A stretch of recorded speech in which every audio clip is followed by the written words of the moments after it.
Okay, we're talking about mental health, and something that matters is language. What do I mean? It means words matter. We do have choice in the words that we use. So, mental health condition versus mental illness. I use mental illness a lot in an attempt to destigmatize, and that illness doesn't necessarily mean a bad thing. But if someone is uncomfortable with that, then you would try to use something else. Okay. There's a lot of stigma around mental illness or mental health conditions.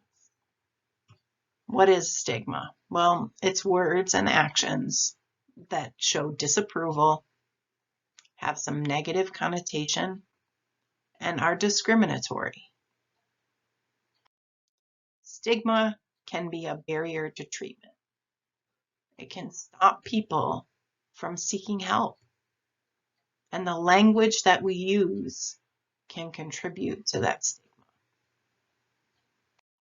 If we shift our language, it can help to reduce the stigma. And this can potentially help to facilitate easier access to treatment. People who need help would get help. Or words have power. So think about the words you use and be mindful of how they may affect the people around you who may be suffering from mental health problems or have loved ones who are suffering from mental health problems. Let's look at some examples. I hear this one a lot. This is crazy. Instead of that, try saying, this is wild. This is interesting. This is ridiculous. So instead of saying, this is crazy, this is nuts, think about it. Say something else. Instead of saying trauma victim, try saying trauma survivor. Instead of they're an addict, try saying they live with a substance use condition. Instead of saying they have a social anxiety disorder, try saying they experience social anxiety. Instead of they're so OCD, think about being clean, being orderly, being tidy, being particular is literally not the same thing as living with obsessive compulsive disorder.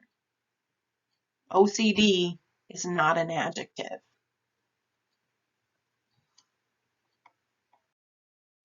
Instead of saying they're so bipolar or I'm so bipolar, think about experiencing natural daily mood swings or being unpredictable is not the same thing as living with bipolar disorder. Again, bipolar, not an adjective. Instead of saying that's depressing or I'm depressed, think about being sad is not the same as living with depression. That's sad. I'm feeling sad. I'm feeling overwhelmed. It's not the same as depression.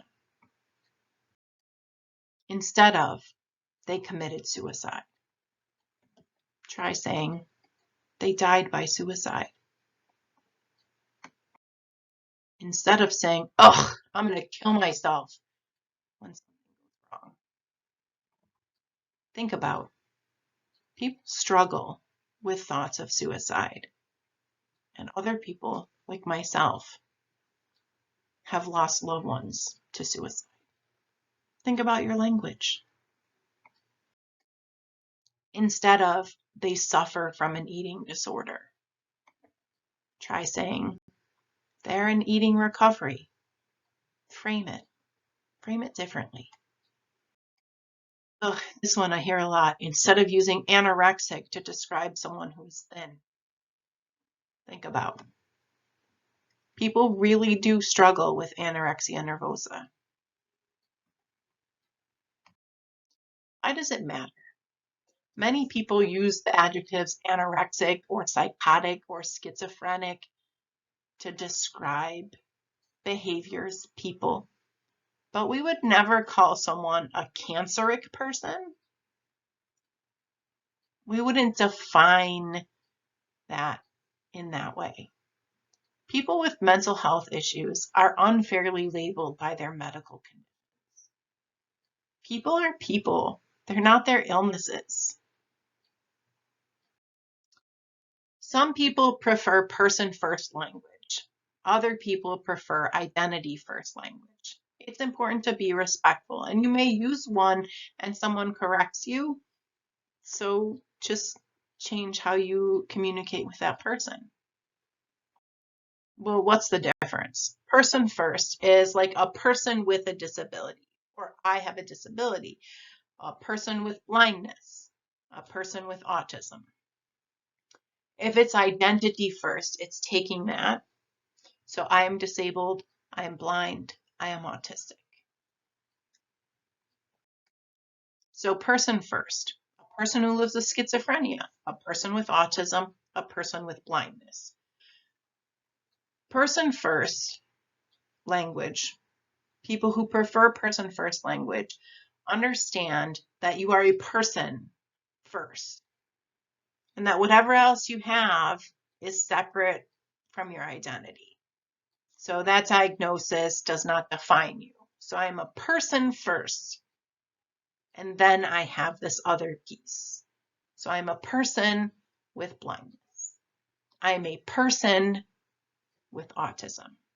Okay, and again, not everyone feels the same way. It's important to be respectful of what other people want to be referred to as.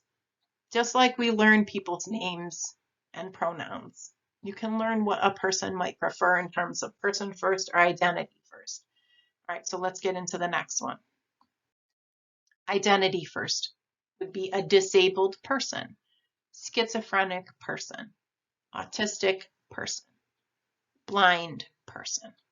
So identity first language understands that that diagnosis is essential to that person's identity. So I'm not just a person with blindness, I'm a blind person. I'm not just a person with autism. I am an autistic.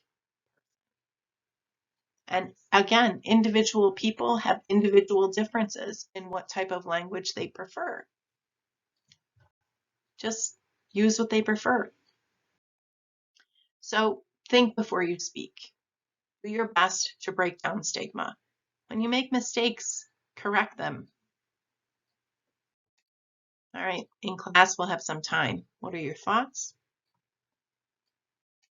And those are some ways that language matters, specifically when we're talking about mental health. I hope you learned something new.